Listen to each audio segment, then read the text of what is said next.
Le protocole de Toronto, 666. Fiction ou réalité, qui peut dire?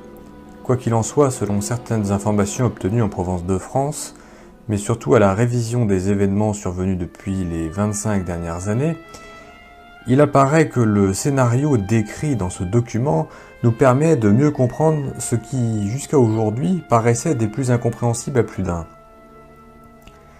Nous livrons en entier ce document, avec en plus une analyse des nouvelles conditions économiques actuelles qui, en elles-mêmes, semblent plus que confirmer l'authenticité de ce dernier. Fin juin 1967, à Montréal, c'est l'Expo 67. À Ottawa, ce sont les derniers préparatifs du centenaire de la Confédération. Aux États-Unis, c'est la contestation à la guerre du Vietnam et, à travers le pays, le Flower Power. Nous sommes près des événements de mai 68 en France, de l'explosion du nationalisme au Québec, du festival Woodstock aux États-Unis. Mais en même temps, cette fin juin de 1967 marque les derniers préparatifs de la mise au point du plan de la chute des nations. Chute des nations prévue par les hautes instances de la franc-maçonnerie anglo-saxonne à Toronto, Canada. Cette réunion secrète, hautement confidentielle, est organisée par les 666, c'est ainsi qu'ils se nomment eux-mêmes, c'est-à-dire ceux qui dirigent les 6 plus grandes banques mondiales, les 6 plus grands consortiums énergétiques de la planète, dont le pétrole fait partie, et les 6 plus grands consortiums de l'agroalimentaire, dont fait partie le contrôle des principales routes alimentaires du monde. Ces 666 étant les plus hauts responsables de la finance internationale, vont définir à l'intérieur de leur réunion une stratégie commune en vue de la mainmise absolue sur le commerce mondial, sur la possession de l'arme énergétique, porte ouverte sur le XXIe siècle, et sur le contrôle international de l'agroalimentaire, lequel comprend aussi pour eux les consortiums pharmaceutiques comprenant à leur tour le marché mondial des vitamines et des vaccins. Leur plan se résume à 3 orientations majeures: l'économique, le politique et le social pour les années 70 et 80.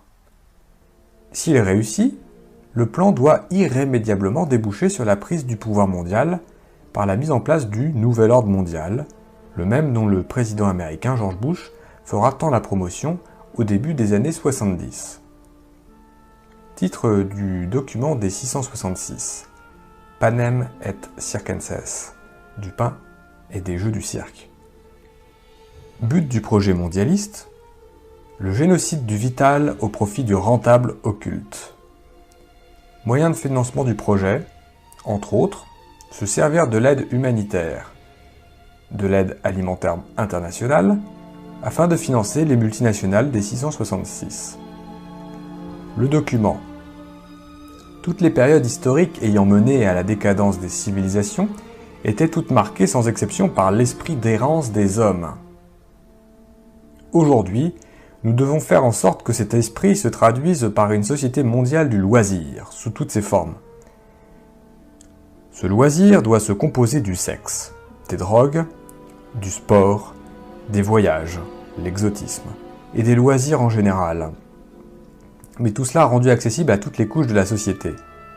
L'homme doit arriver à croire qu'il est moderne, et que sa modernité est composée de sa capacité et de sa possibilité de pouvoir jouir largement.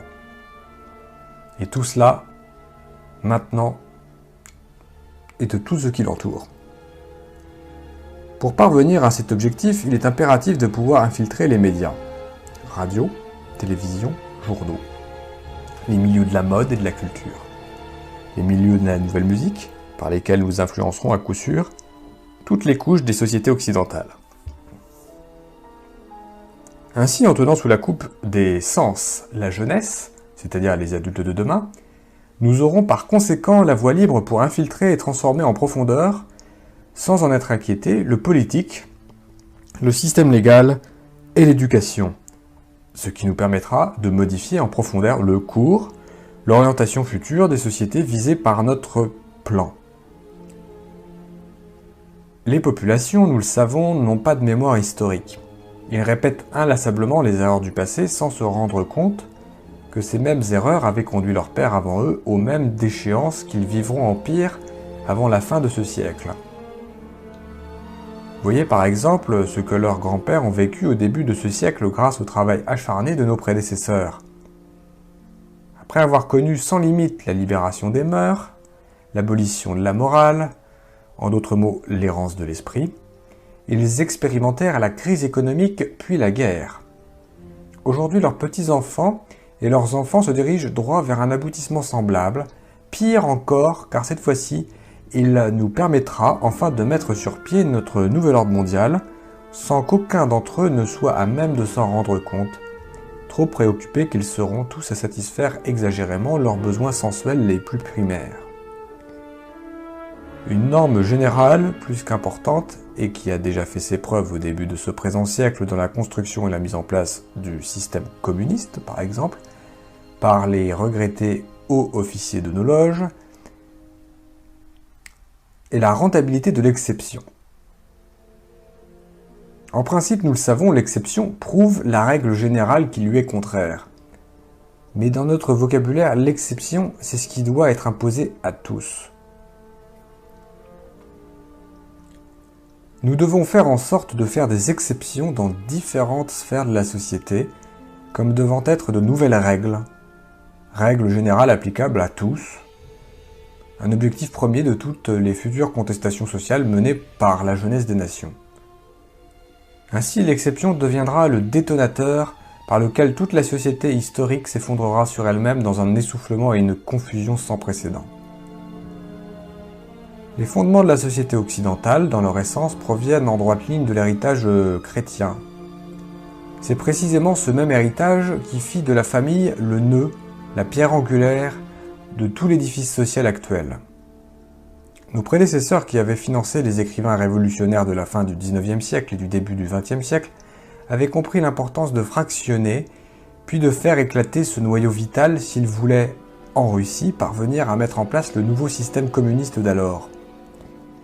Et c'est précisément ce qu'ils firent en faisant minutieusement produire par les philosophes et les écrivains non conformistes de l'époque un manifeste à la gloire de l'État-Dieu, celui-ci ayant la primauté absolue sur l'individu et sur la famille. Pour aboutir avec certitude à la construction d'un gouvernement mondial, un nouvel ordre mondial communautaire, où tous les individus sans exception seront soumis à l'état mondial de l'ordre nouveau. Nous devons en premier lieu faire disparaître la famille, ce qui entraînera du même coup la disparition des enseignements religieux ancestraux, et en deuxième lieu, niveler tous les individus en faisant disparaître les classes sociales, en particulier les classes moyennes. Mais nous devons procéder de manière à ce que tous ces changements apparaissent comme étant issus de la volonté populaire, qu'ils aient l'apparence de la démocratie. En se servant de cas isolés, mais en les amplifiant à l'extrême, avec l'aide de contestations étudiantes noyautées par nous, de journalistes favorables à notre cause et de politiciens achetés, nous parviendrons à faire mettre en place de nouveaux organismes ayant toutes les apparences de la modernité, tel un bureau de la protection de l'enfance protégé par une charte des droits et libertés. Pour la réussite de notre plan mondial, le plan rouge, il nous faut faire implanter dans toutes les sociétés occidentales des années 70 des bureaux pour la protection de l'enfance, dont les fonctionnaires, de jeunes intellectuels sans expérience, fraîchement sortis d'université où sont mis en évidence nos principes mondialistes, feront respecter à la lettre sans discernement la charte des droits de l'enfant. Qui osera s'opposer à cela sans en même temps être identifié aux barbaries du Moyen-Âge? Cette charte, laborieusement mise au point dans nos loges, nous permettra enfin de réduire à néant toute autorité parentale en faisant éclater la famille en individus farouchement opposés les uns aux autres pour la protection de leurs intérêts personnels. Elle encouragera les enfants à dénoncer des parents trop autoritaires parce que trop traditionnels, trop religieux. Elle contribuera ainsi à soumettre les parents à une psychose collective de la peur, ce qui provoquera inéluctablement, d'une manière générale dans la société, un relâchement de l'autorité parentale. Ainsi, nous aurons réussi, dans un premier temps, à produire une société semblable à celle de la Russie des années 50, où les enfants dénonçaient à l'État leurs parents, et cela sans que personne ne s'en aperçoive. En transférant ainsi à l'État le rôle parental, il nous sera plus facile par la suite de nous accaparer une par une de toutes les responsabilités qui avaient été jusqu'à date du ressort exclusif des parents. C'est ainsi que nous pourrons faire considérer par tous comme étant un abus contre l'enfant l'enseignement religieux traditionnel d'origine judéo-chrétienne. Dans un même temps, mais à un autre niveau, nous ferons inscrire dans les plus hautes lois des nations que toutes les religions, les cultes et les pratiques religieuses, de tout genre, y compris la sorcellerie et la magie, doivent toutes être respectées au même titre les unes que les autres. Ce sera par la suite d'une aisance déconcertante que de transférer ce rôle de l'État par rapport à l'enfant aux plus hautes instances internationales telles les Nations Unies.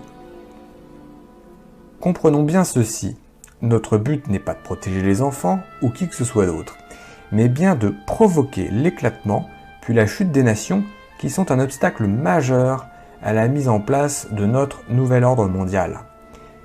C'est la raison pour laquelle les bureaux de protection de l'enfance doivent être investis d'une autorité légale absolue. Ils doivent être en mesure, comme bon leur semblera, mais toujours sous le prétexte de la protection de l'enfant, de pouvoir retirer ces derniers de leurs milieux familiaux originels et les placer dans des milieux familiaux étrangers ou des centres gouvernementaux déjà acquis à nos principes mondialistes et à religieux. Par conséquent, sera ainsi achevée la brisure définitive de la cellule familiale occidentale. Car, sans la protection et la surveillance de leurs parents originaux, ces enfants pourront être ainsi définitivement handicapés dans leur développement psychologique et moral, et représentés par voie de conséquence naturelle des proies facilement adaptables à nos visées mondialistes. Pour la réussite assurée d'une telle entreprise, il est primordial que les fonctionnaires travaillant dans ces bureaux au service de l'État soient jeunes, sans expérience passée, imbus de théories que nous savons vides et sans efficacité, et surtout soient obsédés par l'esprit missionnaire de grands protecteurs de l'enfance menacée.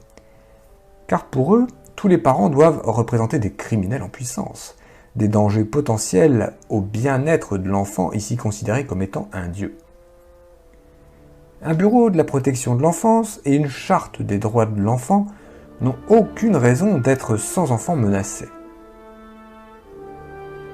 De plus, les exceptions et les exemples historiques utilisés pour leur mise en place finiraient tôt ou tard par disparaître s'ils n'étaient pas constamment alimentés par de nouveaux cas se produisant sur une base continue. En ce sens, nous devons infiltrer le système d'éducation des nations pour y faire disparaître, sous le couvercle de la modernité et de l'évolution, l'enseignement de la religion, de l'histoire, de la bienséance, tout en diluant en même temps, sous une avalanche d'expérimentations nouvelles dans le milieu de l'éducation, celui de la langue et des mathématiques.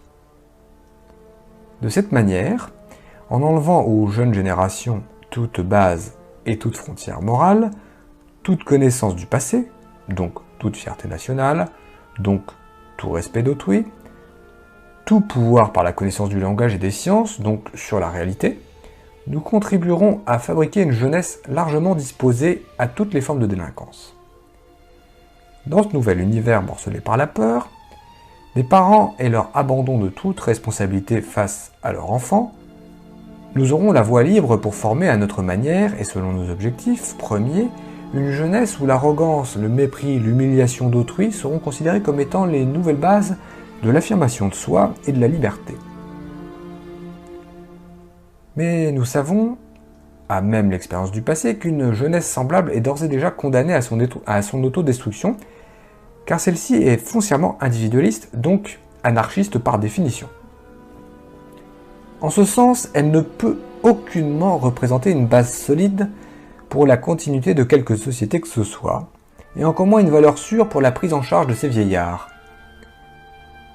Dans la même foulée, il est aussi impératif de faire créer une charte des droits et libertés individuelles et des bureaux de protection du citoyen, en faisant miroiter aux masses que ces innovations font partie intégrante de la modernité, des sociétés nouvelles du XXe siècle. De la même manière, et en même temps, mais à un autre niveau, faire voter de nouvelles lois pour le respect et la liberté individuelle, comme dans le cas de la famille, mais sur le plan de la société. Ces lois entreront en conflit avec les droits de la collectivité, menant ainsi les sociétés visées droit à leur autodestruction. Car ici, l'inversion est totale. Ce n'est plus la société, le droit de la majorité, qui doit être protégé contre des individus pouvant la menacer, mais bien plutôt le droit de l'individu qui se doit d'être protégé contre les menaces possibles de la majorité. Voilà le but que nous nous sommes fixés. Pour achever l'éclatement de la famille, du système d'éducation, donc de la société en général, il est primordial d'encourager la liberté sexuelle à tous les échelons de la société occidentale. Il faut réduire l'individu, donc les masses, à l'obsession de satisfaire leurs instincts primaires par tous les moyens possibles. Nous savons que cette étape représente le point culminant par lequel toute société finira par s'effondrer sur elle-même. N'en a-t-il pas été ainsi de l'Empire romain à son apogée et de toute civilisation semblable à travers l'histoire ? Par des hommes de science et des laboratoires financés par nos loges, nous avons réussi à faire mettre au point un procédé chimique qui révolutionnera toutes les sociétés occidentales et reléguera aux oubliettes pour toujours les principes moraux et religieux judéo-chrétiens. Ce procédé, sous forme de pilule, ouvrira la voie toute grande à la liberté sexuelle. Liberté sexuelle sans conséquence et poussera les femmes des nations à vouloir briser avec ce qui sera alors perçu comme étant le joug du passé. L'esclavage des femmes soumises à l'homme et à la famille traditionnelle. Jadis, centre et pivot de la cellule familiale, la femme moderne, maintenant en tant qu'individu indépendant, voudra briser avec son rôle traditionnel, se détacher de la famille et mener sa vie selon ses propres aspirations personnelles. Rien de plus naturel, nous le savons, mais là où nous interviendrons fortement, ce sera d'infiltrer tous les nouveaux mouvements de contestation féminins, en poussant leur logique jusqu'à ses extrêmes limites de conséquences. Et ces limites se trouvent déjà inscrites dans l'éclatement définitif de la famille traditionnelle et de la société judéo-chrétienne. Cette libération sexuelle sera le moyen ultime par lequel il nous sera possible de faire disparaître de la conscience populaire toute référence au bien et au mal. L'effondrement de cette barrière religieuse et morale nous permettra d'achever le processus de la fausse libération de l'homme de son passé, mais qui, en réalité, est une forme d'esclavage, qui sera profitable à nos plans mondialistes.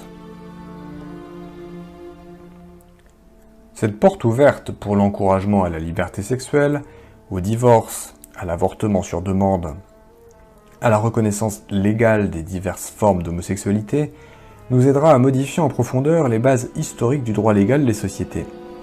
Elle sera un atout majeur pour pousser l'ensemble des individus à un relâchement général des mœurs, pour diviser les individus les uns par rapport aux autres, selon leurs instincts et leurs intérêts propres, pour détruire l'avenir de la jeunesse en la poussant aux expériences néfastes de la sexualité active et de l'avortement, et pour briser moralement les générations futures en les poussant à l'alcoolisme, aux drogues diverses, dont nos officiers supérieurs des loges internationales se chargeront d'en prendre le contrôle au niveau mondial, et au suicide, celui-ci considéré par une jeunesse désabusée et abandonnée à elle-même comme étant une fin chevaleresque. Décevons la jeunesse des nations en lui montrant ses parents comme étant irresponsables, irreligieux, immoraux, ne cherchant en définitive que le plaisir, l'évasion et la satisfaction effrénée de leurs instincts au profit du mensonge, de l'hypocrisie et de la trahison. Faisons du divorce et de l'avortement une nouvelle coutume sociale acceptée par tous. Poussons-la ainsi à la criminalité sous toutes ses formes et à se réfugier en groupes distincts hors d'atteinte du milieu familial qu'elle percevra inévitablement comme étant une menace pour sa propre survie. Le tissu social étant ainsi bouleversé à jamais, il nous sera dès lors possible d'agir sur le politique et l'économique des nations afin de les soumettre à notre merci, pour en venir à accepter de force nos plans d'un nouvel ordre mondial. Car, il faut bien se l'avouer, les nations dépourvues qu'elles seront alors de pouvoir compter sur une jeunesse forte, sur une société où les individus regroupés autour d'un idéal commun, renforcés par des remparts moraux indéfectibles, auraient pu lui apporter son soutien historique, ne pourront qu'abdiquer à notre volonté mondiale. Ainsi pourrons-nous alors inaugurer ce qui fut tant annoncé par nos créations passées. La savoir le système communiste qui prophétisait une révolution mondiale mise en branle par tous les rejetés de la Terre, puis le nazisme par lequel nous avions annoncé un nouvel ordre mondial pour 1000 ans.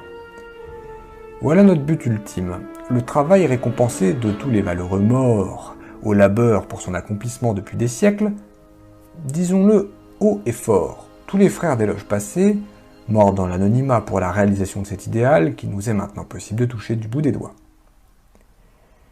Il est bien reconnu par tous que l'homme, une fois après avoir assuré ses besoins primaires, nourriture, habillement et gîte, est beaucoup plus enclin à être moins vigilant. Permettons-lui d'endormir sa conscience tout en orientant à notre guise de son esprit, en lui créant de pures pièces des conditions économiques favorables. Donc, pendant cette période des années 70 où nos agents s'infiltreront partout dans les différentes sphères de la société pour faire accepter nos nouvelles formes de normes dans l'éducation, le droit légal, le social et le politique, nous verrons à répandre autour de lui un climat économique de confiance, du travail pour tous, l'ouverture du crédit pour tous, des loisirs pour tous, seront nos tandems pour la création illusoire d'une nouvelle classe sociale. Nouvelle classe sociale que nous nommerons la classe moyenne. Car une fois nos objectifs atteints, cette classe du milieu, située entre les pauvres séculaires et nous les riches, nous la ferons disparaître en lui coupant définitivement tout moyen de survie. En ce sens, nous ferons des États-nations, les nouveaux parents des individus, à travers ce climat de confiance où nos agents internationaux auront fait le nécessaire pour écarter tout spectre de guerre mondiale, nous encouragerons la centralisation à outrance pour l'État. De cette manière, les individus pourront acquérir l'impression d'une liberté totale à explorer, pendant que le fardeau légendaire des responsabilités personnelles sera transféré à l'État. C'est ainsi qu'il nous sera possible de faire augmenter d'une manière vertigineuse le fardeau de l'État, en multipliant sans limite aucune la masse des fonctionnaires intellectuels. Assurés pour des années à l'avance d'une sécurité matérielle, ceux-ci seront par conséquent de parfaits exécutants du pouvoir gouvernemental, en d'autres termes, de notre pouvoir. Créer ainsi une masse impressionnante de fonctionnaires qui à elle seule formera un gouvernement dans le gouvernement, quel que soit le parti politique qui sera alors au pouvoir. Cette machine anonyme pourra nous servir un jour de levier lorsque le moment sera venu pour accélérer l'effondrement économique des États-nations, car ceux-ci ne pourront pas indéfiniment supporter une telle masse salariale sans devoir s'endetter au-delà de leurs moyens. D'un autre côté, cette même machine qui donnera une image froide et insensible de l'appareil gouvernemental, cette machine complexe et combien inutile dans beaucoup de ses fonctions, nous servira de paravent et de protection contre les populations. Car qui osera s'aventurer à travers les dédales d'un tel labyrinthe en vue de faire valoir ses doléances personnelles? Toujours pendant cette période d'étourdissement général, nous en profiterons aussi pour acheter ou éliminer selon les nécessités du moment tous les dirigeants d'entreprises, les responsables des grands organismes d'État, les centres de recherche scientifique dont l'action et l'efficacité risqueraient de donner trop de pouvoir aux États-nations. Il ne faut absolument pas que l'État devienne une force indépendante en elle-même qui risquerait de nous échapper et de mettre en danger nos plans ancestraux. Nous veillerons aussi à avoir une mainmise absolue sur toutes les structures supranationales des nations. Ces organismes internationaux doivent être placés sous notre juridiction absolue. Dans le même sens, et pour garantir la rentabilité de notre influence auprès des populations, nous devrons contrôler tous les médias d'information. Nos banques verront donc à ne financer que ceux qui nous sont favorables, tandis qu'elles superviseront la fermeture des plus récalcitrants. Cela devrait en principe passer presque inaperçu dans la population. Elles seront tellement absorbées par leur besoin de faire plus d'argent et de se divertir. Nous devrons nous occuper à finaliser dès maintenant la phase de dérégionalisation des régions rurales amorcée au début de la crise économique de 29. Surpeupler les villes était notre tandem de la révolution industrielle. Les propriétaires ruraux, par leur indépendance économique, leur capacité à produire à la base de l'alimentation des États, sont une menace pour nous. Et une menace pour nos plans futurs. Entassés dans les villes, ils seront plus dépendants de nos industries pour survivre. nous ne pouvons nous permettre l'existence de groupes indépendants de notre pouvoir. Donc, éliminons les propriétaires terriens, en faisant d'eux des esclaves obéissants des industries étant sous notre contrôle. Quant aux autres, permettons-leur de s'organiser en coopératives agricoles que nos agents infiltreront pour mieux les orienter selon nos priorités futures.